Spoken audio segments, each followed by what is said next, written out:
flying into a block deep in the southern Ureweras with heli hunt and fish from Taupo.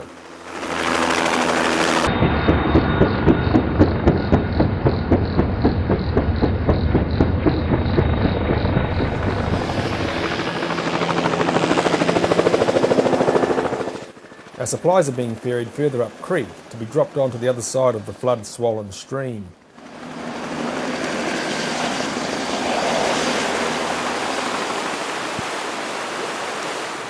Left alone with just a pair of backcountry blue duck, we managed to find a way across the angry torrent.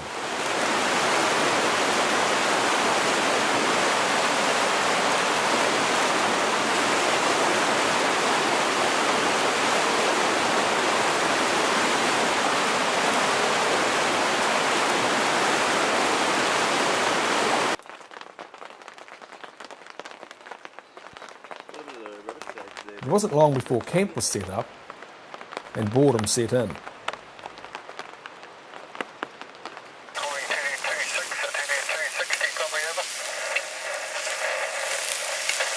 The thing about flying in, there's no end to the amount of gear and food you can carry.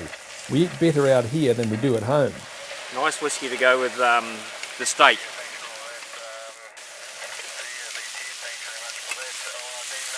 Oh, we're getting too hot there. We'll work down a bit, eh? Yeah, g'day Richard, this is 2242.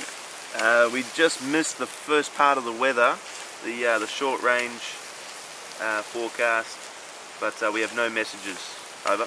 The mountain radio is great company in the backcountry and a cheap way to communicate with the civilised world. Yeah, copy that. Do you want the forecast again, 42, over? So they want the weather again, the first part, and all well in camp, over. That's the first part they want, over. Yeah, this is 42 here. If just the short range forecast for this area would be appreciated. Thanks. Over. You're all disappearing in the murk at that time. How's that? And we're going to seal it off with Just the short range. caramelised onions. Backcountry venison steak and onions.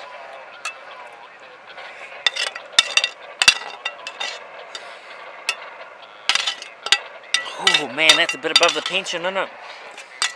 And you're way out here in the middle of the six. Aha, look at that. Right, fellas, tease up. But hearing the weather report doesn't mean the rain will stop.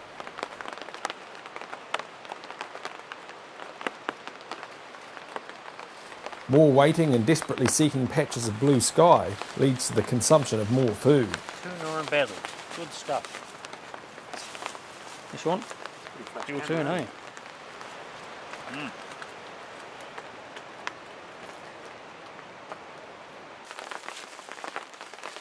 Enough's enough, and it's time to brave the endless murk and saturated bush.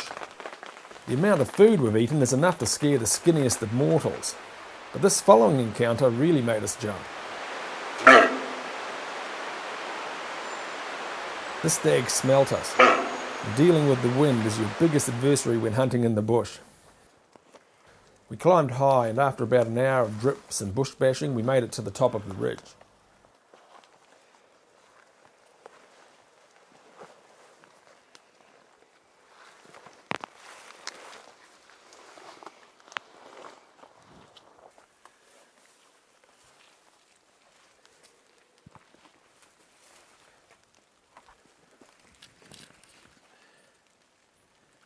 Yeah, well, we had a bit of a sleep in this morning because Just rained and rained and rained all night. the rain was terrible last night.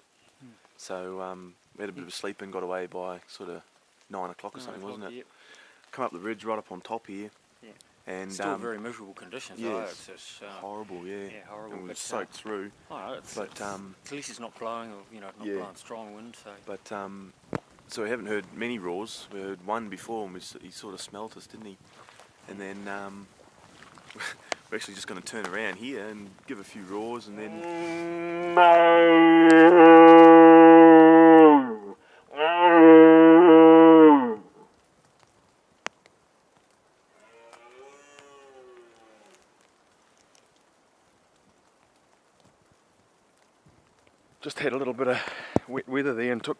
off and just packing things away, and the boys spotted a young stag coming in. He had a little hind with him too, because I saw her take off up that way. But he kept on coming in. It was a freak, and I'm down here trying to get the camera ready. What do you think of that? Oh, that was awesome. It was That's the closest I've ever been to a stag, you know, and he's come right in. You see, he was only about a metre away from you. Yeah. He was about 2 metres from us.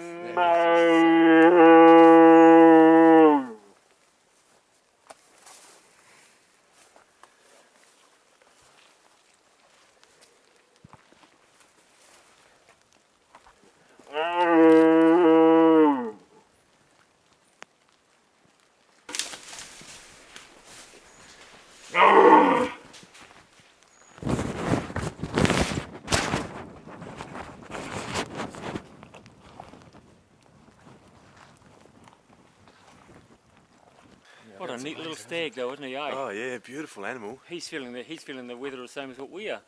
He looked so pretty with the water coming down his coat and everything, eh? It was astounding, that, eh?